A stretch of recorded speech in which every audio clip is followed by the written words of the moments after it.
Hello, everybody, whenever, wherever. Today it will be a little bit different because I had some dreams and synchronicities that led me to do this video.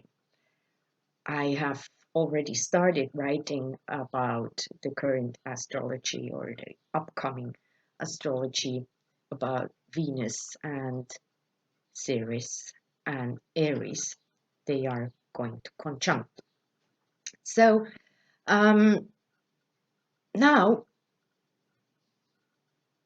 the values. That is the theme of Venus. Yes, she is the goddess of beauty and love. And as that, there are, let's say, two poles to that. And as we are living in duality, all the deities, the gods and goddesses, we're talking about those polarities and also about how the different, let's say, archetypes are actually working together or sometimes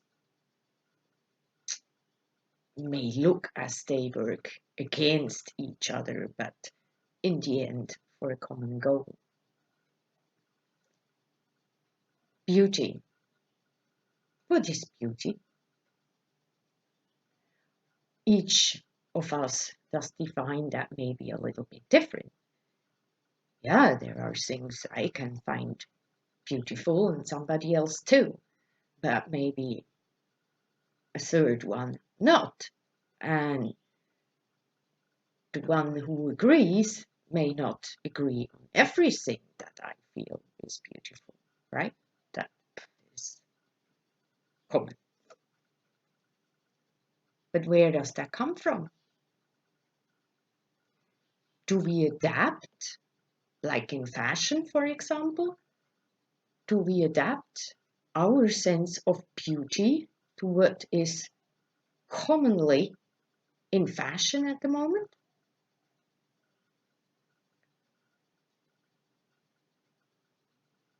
Where is it coming from?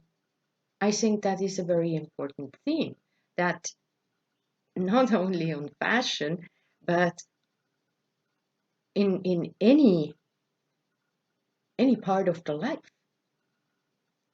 What do you or do we think is beautiful? What do we desire? What do we define as important in that? Because when we have a desire, that may become very strong and we may sacrifice in order to get that. In extreme examples, it could lead to war or to murder or to robbery, something we try to take away because we desire that much. It can also show in relationships, like when we take the freedom of somebody away, when we think we possess somebody and they have to do like we think is good. And that's in general, not only in let's say partnerships or romantic relationships. So all these themes are very interwoven, right? Also Ceres, she is more of the mothering, nurturing archetype. So this also speaks about how we nurture ourselves. And I had that dream about potato salad. Yeah, I love potato salad, and I always did. It was one of my most favorite dishes already as a child. And it doesn't matter, right? It is something simple, it is inexpensive, it's not fancy or anything, but I love it.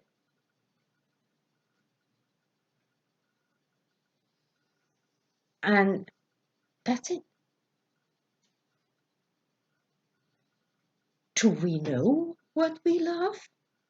Do we know it is because of our real feeling that we value that one?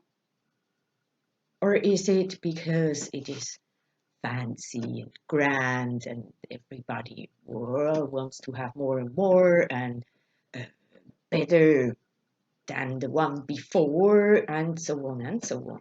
But can we go back to our core, to what we really value? It doesn't mean that the other stuff is nothing. I don't mean that at all. But if we go back to simple things and think about why or what is it that makes us feel good about that? It was always, when we had potato salad, it was always like uh, the whole thing about it, a lot of laughter, um, maybe more like let's say, more like a grilling or so.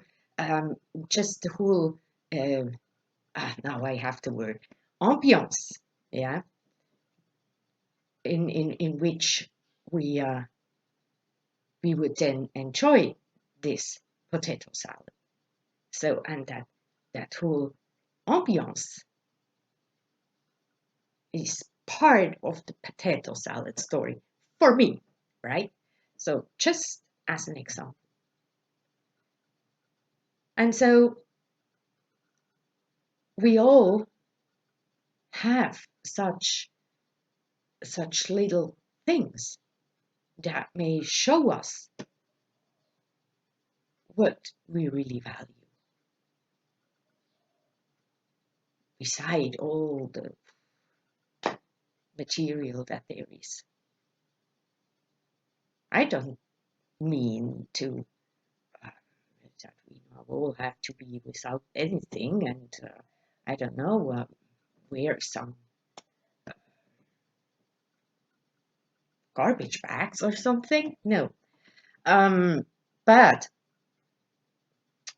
to go back to bring out what we really value in the core, in the essence, and not just running after something and then the next one and then the next one without any actual task other than that it is new or so-called better than the one before.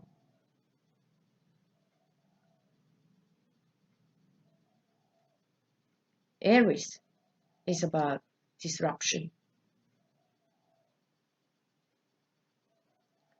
She brings a little bit chaos, because out of the chaos we build order, we build harmony. It's always one without the other is nothing really, right? Separation. But if we can find the middle, the balance, the real working together, within that,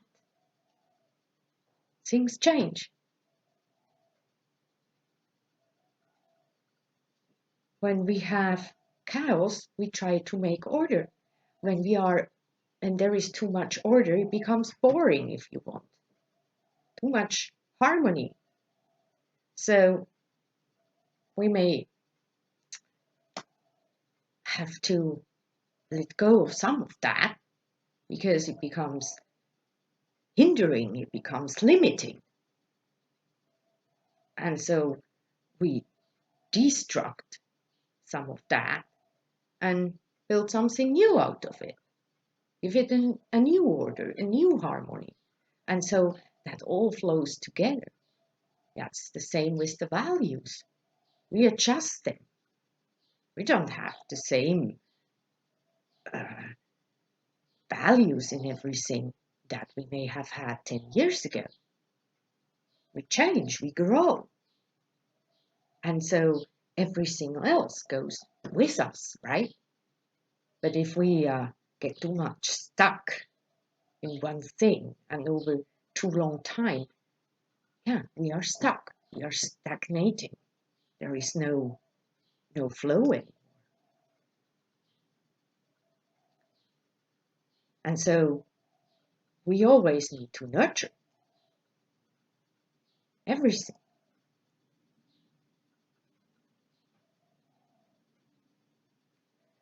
When we feed us with the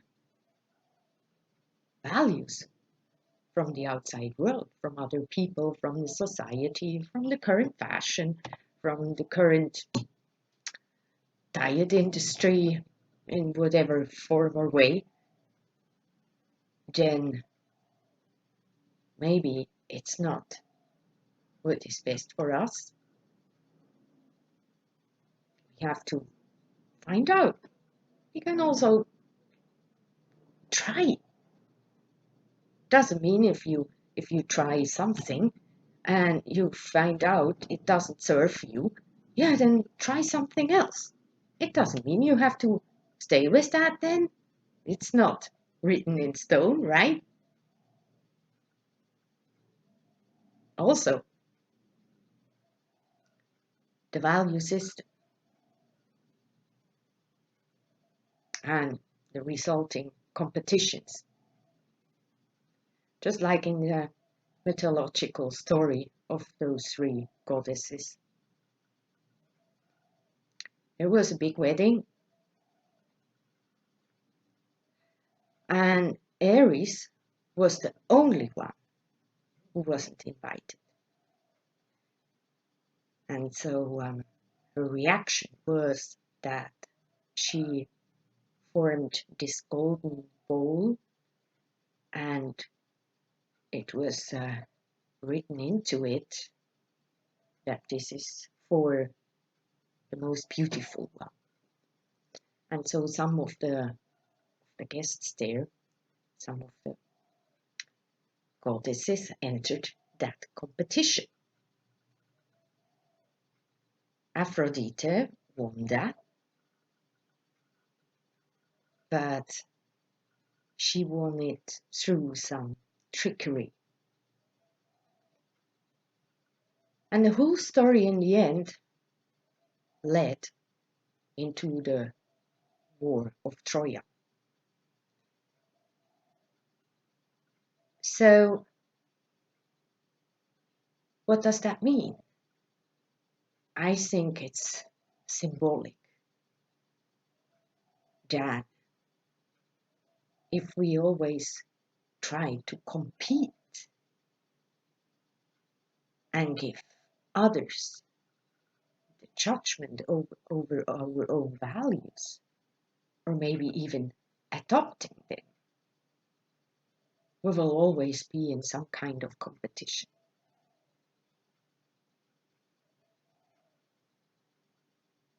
Or can we just be happy with that what we have? Can we see the beauty in what we actually value and what we are, how we define ourselves? Whatever it is, it's up to us. We define it, and there is no judgment in that. I mean, you can't argue about taste, really. And if you do, as there is no absolute, it leads nowhere, only into the negative expression of all. That may be jealousy, that may be disturbing, judging. So the beauty of the heart defines it all. So find your beauty. We all are, one way or another. There is beauty in everything. There is even beauty in cows, as we can do the new one. There is beauty in every plant, in every insect, bird, mammal, fish, whatever, and in every human, in everything.